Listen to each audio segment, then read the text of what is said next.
जानेंगे कि इंग्लिश और हिंदी का बेसिक ग्रामर। ठीक है, तो ग्रामर में सबसे पहले हम लोग समझते हैं पार्ट्स ऑफ स्पीच। क्या है? ये है पार्ट्स ऑफ स्पीच। ठीक है, ये इसको हम समझते हैं अंग्रेजी भाषा में जितने भी शब्द है। ठीक है, अंग्रेजी भाषा में जितने भी शब्द है उसको वाक्य में प्रयोग करने के लिए, ठीक है, प्रयोग करने के लिए किया जाता है।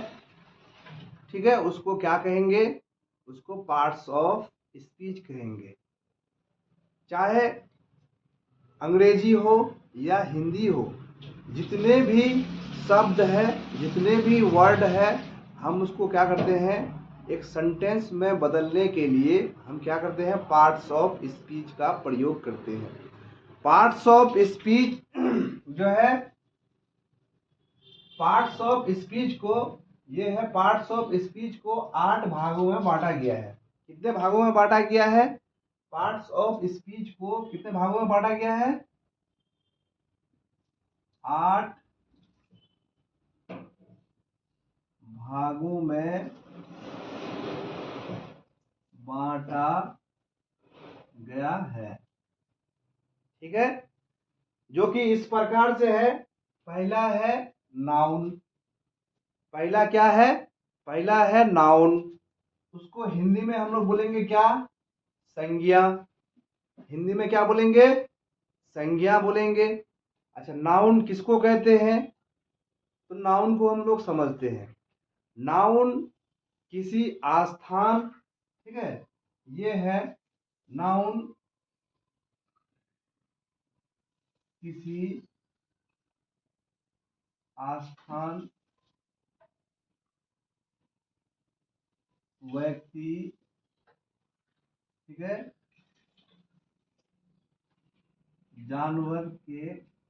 जानवर के नाम को क्या कहेंगे? नाउन कहेंगे। ठीक है, जैसे दिल्ली नाम क्या है? नाउन। हिंदुस्तान नाम क्या है? नाउन। पटना नाम क्या है? नाउन। राम नाम क्या है? नाउन। श्याम ये नाम क्या है? नाउन। ठीक है, ये जानवर क्या है? एक नाउन है। तो इस सब को हम टोटल मिला करके, चाहे स्थान हो या व्यक्ति हो, ठीक है, या जानवर हो, ठीक है, तो इसको मिला करके इसको हम क्या बोलेंगे? इसको हम नाउन बोलेंगे, यानी संज्ञा बोलेंगे। ठीक है, दूसरा आता है प्रोनाउन।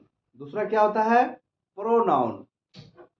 प्रोनाउन, प्रोनाउन हम उसको कहते हैं जो नाउन की सुंदरता को क्या करता है? बताता है। जैसे राहुल। राहुल क्या है? एक लड़का है। अब मैं यूं ऐसे बोलूं कि राहुल आ रहा है, राहुल खा रहा है, राहुल सो रहा है, तो ये बार बार जो है रिपीट होकर के राहुल राहुल जो आता है, तो ऐसे बोलने में अच्छा नहीं लगता है।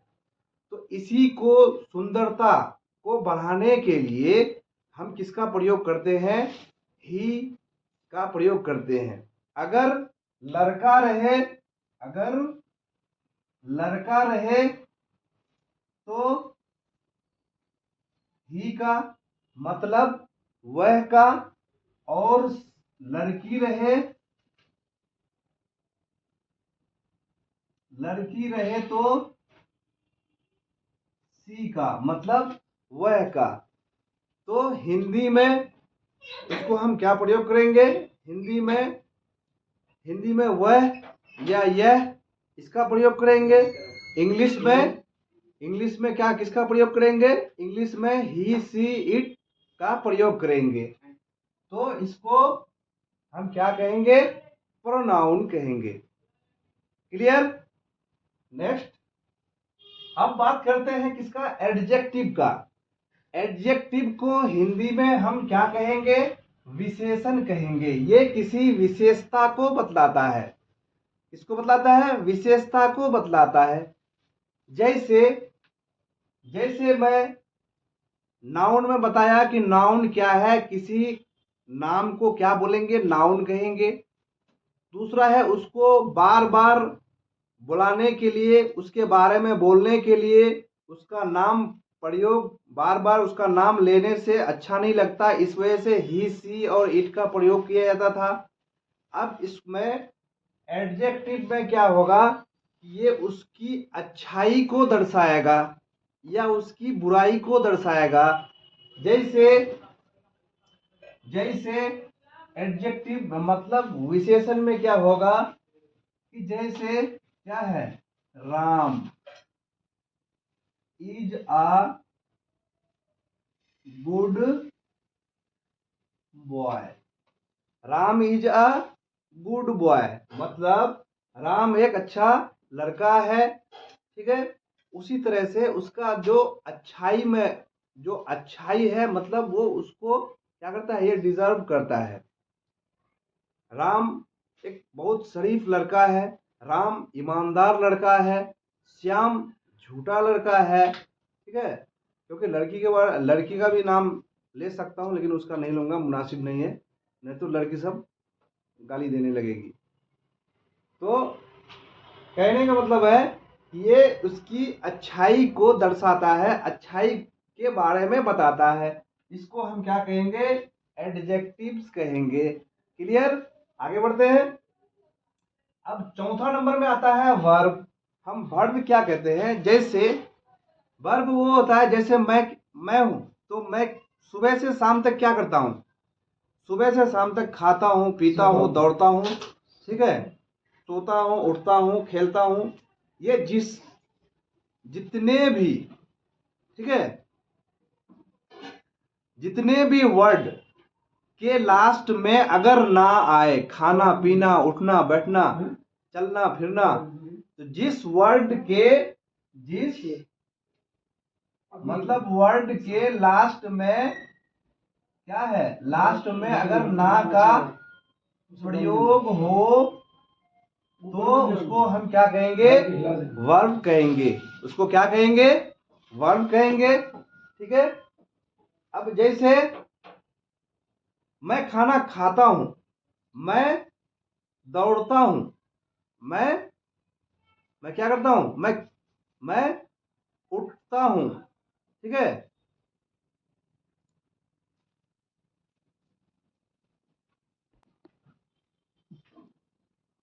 ठीक है। उसके बाद जो है क्या होगा? एडवर्ब आएगा। एडवर्ब क्या करता है? ये तो एक क्रिया है, ये क्रिया के विशेषता को दर्शाता है, यानी जो किया। ठीक है। जैसे खाना पीना उठना, ये तो वर्ब में आ गया, वो क्रिया में आ गया। ये उसका क्या करेगा? ये उसका विशेषता को बतलाएगा। जैसे मान के चलते हैं, जैसे बच्चे जो है, अब बच्चे क्या, दौड़ना क्या है? क्रिया है। अब मैं उसमें लगा दूं कि बच्चे जो है धीरे धीरे दौड़ता है, बच्चे धीरे धीरे चलता है, बच्चे धीरे धीरे खाना खा रहा है। ठीक है। या बच्चे तेजी से दौड़ रहा है, बच्चे धीरे धीरे मतलब वो काम कर रहा है। तो अब मैं इसको क्या करूं कि ये धीरे धीरे हुआ, ठीक है, फास्ट फास्ट हुआ। ठीक है। तो ये क्या करता है? ये उसको विशेषता को दर्शाता है। धीरे धीरे या फास्ट को क्या, उसका क्या है? ये गुण को दर्शाता है। ठीक है। ये बच्चा जो है इसको धीरे से कर रहा है या जल्दी से कर रहा है। ठीक है। तो ये इसको क्या करता है? इसको विशेषता को दर्शाता है। छठा नंबर में आता है क्या? प्रीपोजिशन। प्रीपोजिशन क्या करता है कि ये एक वस्तु के पोजीशन को दर्शाता है। चाहे वस्तु हो या कोई ये क्या बोलते हैं, आदमी हो, ठीक है, कोई जीव हो, कोई भी सामान, कोई भी चीजों का क्या करता है? ये पोजीशन को दर्शाता है। जैसे मैं मान के चलो मैं मान के चलो जैसे बिल्ली, बिल्ली कहाँ है? बिल्ली टेबल के ऊपर है। तो ये टेबल के ऊपर क्या है? उसका पोजीशन को दर्शाता है कि बिल्ली जो है ये टेबल के ऊपर है। अगर बिल्ली नीचे रहता है तो ये क्या, फिर उसका पोजीशन को दर्शाता है कि नहीं, बिल्ली जो है टेबल के नीचे है, ये टेबल के अंदर है। ठीक है। ये टेबल के साइड में है। तो ये क्या करता है? प्री पोजीशन, ये उसकी पोजीशन को दर्शाता है। किसको दर्शाता है? पोजीशन को दर्शाता है। दूसरा है 7 नंबर का कंजक्शन। कंजक्शन कंजक्शन क्या करता है कि ये दो जोड़ों को जोड़ने का काम करता है। ठीक है, जैसे लड़का लड़की का शादी होता है, ये क्या हुआ? जोड़ने का काम हुआ। ठीक है, राम एंड श्याम, ठीक है, इसमें एंड का प्रयोग हुआ। ठीक है, तो ये बीच में किसको दर्शाया? एंड को दर्शाया। ठीक है, और को दर्शाएगा, समझे? उसी तरह से ये किसको दर्शाएगा? ये संबंध को, ये क्या करेगा? ये समुच्चय बोधक को दर्शाएगा, ये लेकिन को दर्शाएगा। ठीक है, जैसे राम और श्याम बहुत अच्छा लड़का है, लेकिन राम जो है क्या है? राम, लेकिन राम उससे ज्यादा अच्छा है। ठीक है, तो ये इन सब चीजों को दर्शाता है। एंड हुआ, और हुआ, बट हुआ, तो ये सब चीजों को दर्शाता है। इंटरजेक्शन जैसे विषमयादि बोधक। हिंदी में नाम रखना थोड़ा सा कठिनाई है, दिक्कत है, लेकिन इंग्लिश में बढ़िया रहेगा। इंटरजेक्शन में ये मजेदार होने वाला है। इंटरजेक्शन में हम उसको कहेंगे जो क्या करता है? ये हाव भाव को दर्शाता है, सुख दुख को जाहिर करता है। जैसे मुझे चोट लगी तो उसको क्या होगा? चोट लगने का मतलब है कि उसे मतलब आने का आह, ठीक है, वो उसको दुख का जाहिर होगा। ठीक है, अब वो अगर फोन कोई किया तो फोन रिसीव करने के बाद वो क्या करेगा? हेलो। ठीक है, वो रिसीव करने के बाद हेलो बोलेगा, तो उस तरह से क्या होगा? थोड़ा एक्साइटेड होगा। कोई अगर कोई गिफ्ट किया, किसी को मिला, ठीक है, जैसे कोई मुझे गिफ्ट किया तो मैं क्या हो जाऊंगा? एक्साइटेड होऊंगा, वाओ वेरी नाइस। तो इस तरह के काम को, इस तरह की चीजों को जाहिर करने के लिए इंटरजेक्शन का क्या होता है? प्रयोग होता है।